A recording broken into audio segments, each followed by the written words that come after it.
हरियाणा विधानसभा चुनाव की तारीख में 15 दिन से भी कम का समय रह गया है और सभी जो उम्मीदवार हैं अपने अपने इलाके में कैंपेनिंग करने में लगे हुए हैं। और हमारे साथ मौजूद हैं पृथला विधानसभा सीट से कांग्रेस के प्रत्याशी रघुवीर तेवतिया। बात करते हैं उनसे। तेवतिया जी, किस तरह का प्रचार चल रहा है?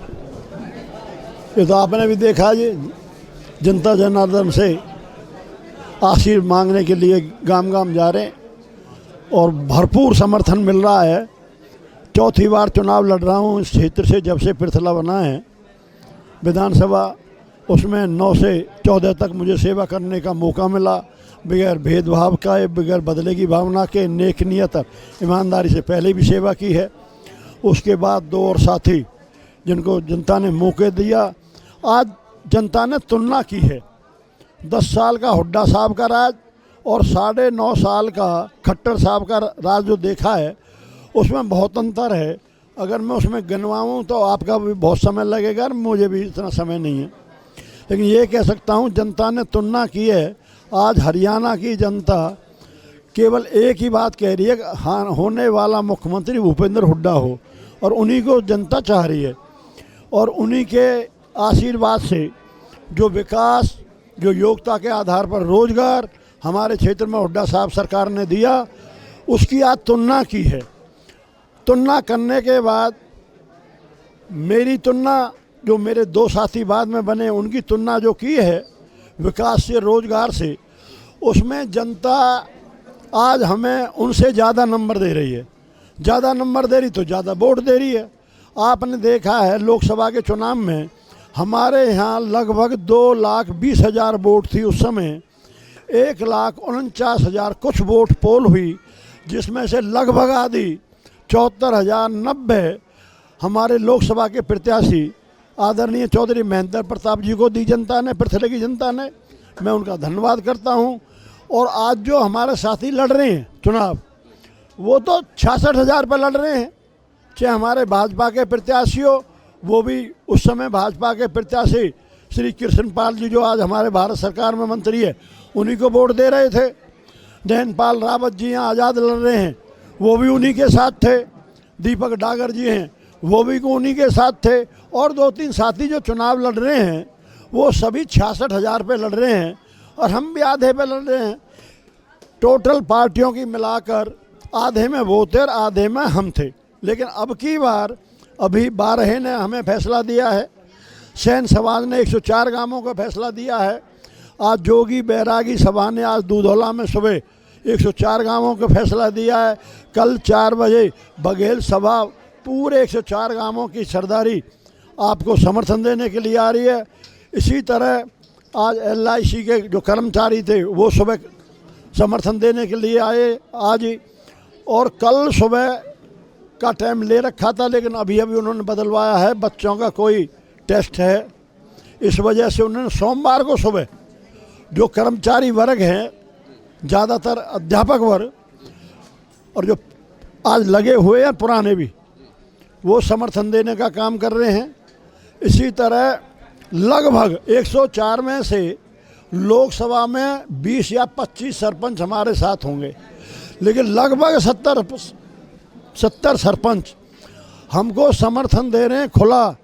वहाँ 34 में से एक सरपंच बचा, 33 सरपंचों ने कांग्रेस के प्रत्याशी यानी हमको समर्थन देने का काम किया। पृथला ब्लॉक में जितने काम पड़ते हैं, आपने इसी तरह फरीदाबाद के जितने भी सरपंच हैं, उनकी मीटिंगें चल रही हैं, खुद उनके फ़ोन आ रहे हैं। और 1-2 दिन में वो सारे जो भी हमारे पृथला क्षेत्र फरीदाबाद ज़िले में पड़ता है, वो भी समर्थन देने का काम करेंगे। इसका मतलब हमारा ना किसी से कोई मुकाबला है, मुकाबले में कोई है ही नहीं। जब आधे हम पहले ही थे, उससे पीछे तो इतना जनता जनार्दन हमारे चुने हुए प्रतिनिधियों का आशीर्वाद आपको मिल रहा है। इसका मतलब 2 हिस्से में हम हैं और 1 हिस्से में सब हैं। आप जब देखेंगे, आज तक पृथले में 3 कैंडिडेट बने हैं। मुझे दोबारा यहाँ लड़ने का मौका मिल रहा है और साथी भी लड़ रहे हैं, लेकिन आज तक कोई, मैं खुद भी आज तक इतनी वोटों से नहीं जीता जितनी बार अब की बार जनता जिताने जा रही है। आपने कहा कि चौथी बार मौका मिला, तो 2 बार असफलता मिली। 2009 में एक सफलता थी, लेकिन उसके बावजूद पार्टी ने आप पे भरोसा जताया कितनी बड़ी बात है। मैं तो आभार व्यक्त करता हूँ, धन्यवाद देता हूँ पार्टी हाईकमान का और हमारे हरियाणा के नेता चौधरी भूपेंद्र हुड्डा जी, चौधरी उदयभान जी। हमारे दो ही नेता हैं हरियाणा के, एक विपक्ष के नेता हैं, एक कांग्रेस पार्टी के स्टेट के नेता हैं, अध्यक्ष हैं। दोनों ने मुझे टिकट देने का काम किया। उन्हें विश्वास है कि भाई रघुवीर तेवतिया सीट को निकालेंगे। और उनकी एक ही बात थी हमारे नेताओं की, हमारे आदरणीय जो सबसे बड़े नेता हैं राहुल गांधी जी, उन्होंने यही कहा है भाई जिताऊ चाहिए, टिकाऊ चाहिए। हमारे हुड्डा साहब ने भी कई बार बयान दिया है। आप लोग पूछते थे जो 2 बार हारे हैं क्या उनको टिकट देंगे, उन्होंने ये नहीं कि देंगे या ना देंगे, उन्होंने कहा था सर्वे के आधार पर देंगे। और उन्होंने कहा था जो जिताऊ और टिकाऊ हो ऐसे चाहिए, जीतने के बाद टूटे ना बिके नहीं। तो हमारे नेताओं को हम पे विश्वास है, क्योंकि हमारा तो इसके सच्चाई और ईमानदारी के मसले में विधानसभा में भी रिकॉर्ड है। विपक्ष के जो वहाँ उस समय के नेता थे उन्होंने भी हमारे जो आज के हम प्रत्याशी हैं हमको ईमानदारी का सर्टिफिकेट दे रखा है। विपक्ष के लोगों ने भी, विधायकों ने, जो कि खिलाफ बोलते हैं सबके। अगर किसी को रिकॉर्ड लेना है तो हरियाणा विधानसभा से ले सकते हैं, वो लंबी कहानी है, कभी फिर बताएंगे। लेकिन आज जो विश्वास उन्होंने मेरे ऊपर जताया है, मेरे नेता हैं चौधरी भूपेंद्र हुड्डा जी, वो ही जनता चाह रही है हरियाणा में मुख्यमंत्री चौधरी भूपेंद्र हुड्डा हों। और हुड्डा साहब को विश्वास है कि रघुवीरा ना झुके ना बिके और ना भाई टूटे काई पे। क्योंकि मुझे तो चाहे कोई मंदिर में घुसा लो, जब से मैंने राजनीति शुरू करी है, जब 25 साल का था 1 महीने के हम सरपंच बनाया गांव ने, दोबारा काम देखा दोबारा बनाया, 10 साल देखा तिबारा बनाया, फिर ब्लॉक समिति में पूरे पलवल जिले में सबसे ज़्यादा वोटों से जिताने का रिकॉर्ड बनाया। अनाज मंडी में काम किया, बहुत बड़े सेठ थे, हम तो वहाँ कुछ भी नहीं थे। लेकिन केवल हमारी इस बात पे भाई रघुवीरा सच को सच कहता है, गलत को गलत कहता है।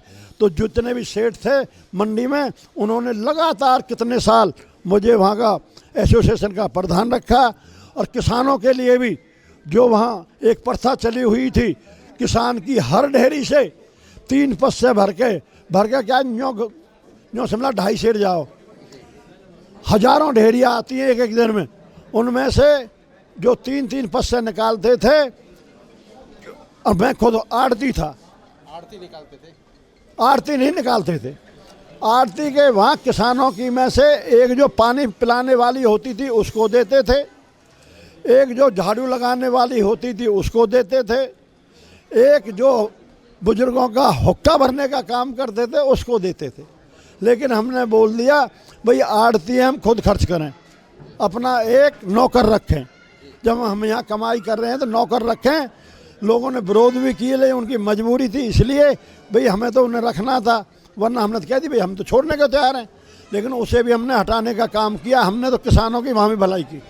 अच्छा, अब सामने बीजेपी के कैंडिडेट हैं। अभी तक जो पार्लियामेंट में जिस तरह आपने बात करी कि दीपक डागर भी बीजेपी के लिए वोट मांग रहे थे, नैनपाल रावत भी और टेकचंद शर्मा भी, तो अब 3 अलग अलग लोग लड़ रहे हैं, ये तीनों अलग अलग, तो उसका कितना फ़ायदा देखते हैं? मुझे तो ये फ़ायदा है, वो 66,000 पे सारे लड़ रहे हैं, और 1-2 साथी और हैं जो इंडिपेंडेंट लड़ रहे हैं। जितने चुनाव लड़ रहे हैं वो सब 66,000 पे लड़ रहे हैं, और आगे हम 74,000 पे लड़ रहे हैं। और इनके में से और लेंगे जो जनता आ रही है। उस समय जितने सरपंच साहिबान थे, ब्लॉक के थे, जिला परिषद के थे, चुने हुए कितने प्रतिनिधि जिन्होंने हमें आशीर्वाद देने का काम किया है, उनकी जोड़ के एक तरफा चुनाव है, कहीं कोई मुकाबले का तो नाम ही नहीं है। लड़ाई वो जो लड़ रहे हैं हमारे साथी, वो दूसरे तीसरे चौथे नंबर की लड़ रही हैं, वो कोई जीतने की लड़ाई नहीं लड़ रहे। तो पिछली 2 हारों का कसर इस बार पूरा करोगे? नहीं, हार जनता ने जब तक वो उन लोगों ने गुमराह किया। एक कैंडिडेट जो पहले मेरे से जीता था 2300 कुछ वोट से, अगर 1200 मेरे पास आ जाती मैं जोड़ जाता। लेकिन उसने लोगों को झूठ बोलकर गुमराह करके और कुर्ता को फाड़ के गांवों में गया, लिया उसको, रघुवीरा को लिया और मंदिर में घुसा दो, वो सच बोला, कौन बोला वो, अगर मुझे मिला भी होश दें। लोगों को गुमराह किया, बहकाया, लोग बहकावे में आ गए और उसको कुछ वोटों से जिताने का काम किया। इसी तरह दूसरी बार जिसे टिकट ना मिली नैनपाल रावत जी, भाई आंसुओं से रोकर कहता था मेरा तो कलेजा निकला पड़ा है, अगर मुझे हराओगे तो मेरा मरे हुए का मुंह देखोगे और मेरे दाह संस्कार में आ जाना। उसकी घरवाली सफ़ेद साड़ी लेके गांवों में जो लोग बताते हैं, कोई मेरे सामने नहीं गई, जो लोग बताते हैं, एक लोग नहीं हजारों लोग कहते हैं, कहती थी मैं विधवा हो जाऊंगी। अरे बच्चे हैं, 2 बच्चे लेके घूमती थी और उसके साथ ही और भी थे कई प्रचारक, उनका मैं नाम नहीं लेना चाहता, 1-2 जो उनके प्रचारक बन रहे थे उससे भी ज़्यादा आंसुओं में रो रहे थे। उन्होंने भी जनता को गुमराह किया, इमोशनल करके। जनता हमारी देखो शरीफ जनता है, जब सोचा भाई एक आदमी ना चला जाए हमारे बीच से तो उसे जिता दिया। लेकिन उसके बाद तुलना की, तीनों की तुलना करने के बाद हुड्डा साहब के आशीर्वाद से योग्यता के आधार पर हजारों नौजवानों को रोजगार देने का काम किया हुड्डा सरकार ने। हमारे समय में विकास के मामले में तहसील बनाई, ब्लॉक बनाए, कॉलेज बनाई, ITI बनाई, टोटली क्षेत्र की सड़कें बनाई, जो टूटी हुई थी वो दोबारा बनाई, स्कूल बनाए, अपग्रेड करे।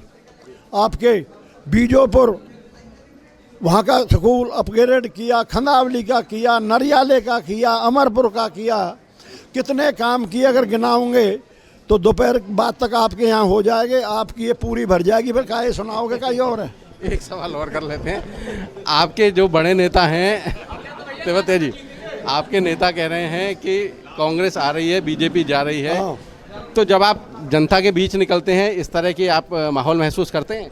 जनता ही कह रही है अपना माहौल तो इतना है, ऐसा हमने आज तक माहौल ही ना देखा। नहीं मतलब जनता क्या इस तरह की बात करती है? कांग्रेस नहीं आ रही, हुड्डा आ रहा है, ये सब हुड्डा की कह रहे हैं, हुड्डा साहब मुख्यमंत्री बनेंगे वे आ रहे हैं। नहीं लोग क्या इस तरह की कोई बात करते हैं कि भाई सरकार आ जाए तो हमारा ये काम करवा देना, इस तरह की चीजें? नहीं, सब उम्मीद तो सब रखते हैं और हम भी कहते हैं।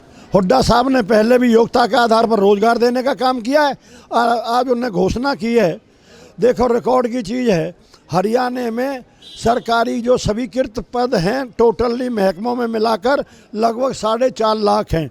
लेकिन अफसोस की बात है 10 साल सरकार रहने के बावजूद भी 45% यानी 2,09,000 विधानसभा में प्रश्न के उत्तर में जवाब दिया है हरियाणा सरकार ने कुछ दिन पहले।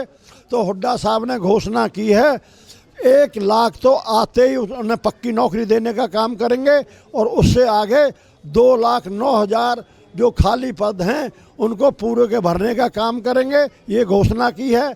6,000 रुपये बुढ़ापा पेंशन देने की घोषणा की है। 300 यूनिट हर परिवार को घरेलू बिजली देने की घोषणा की है। और जितने भी हमारे पुराने भूमिहीन गरीब परिवार थे जिनके लिए पहले 10 साल में हुड्डा सरकार ने 3,82,000 100 गज के प्लॉट देने की घोषणा की थी, वो भाजपा ने आते ही बंद कर दी। 10 साल में एक भी प्लॉट नहीं दिया। लेकिन हुड्डा साहब और चौधरी उदयभान जी हमारे नेताओं ने घोषणा की है हमारी सरकार आ रही है और हम उसे दोबारा लागू करेंगे स्कीम को। 100 गज के प्लॉट है, उसके साथ 3.5 लाख एक प्लॉट पर 2 कमरे लैट्रिन बाथरूम बनाने के लिए भी देंगे। और ये अजीब धन्यवाद गाँव कर रहे, अभी तो रह रही है घनी बात। बताइए भाई किसानों की एक बता दूं,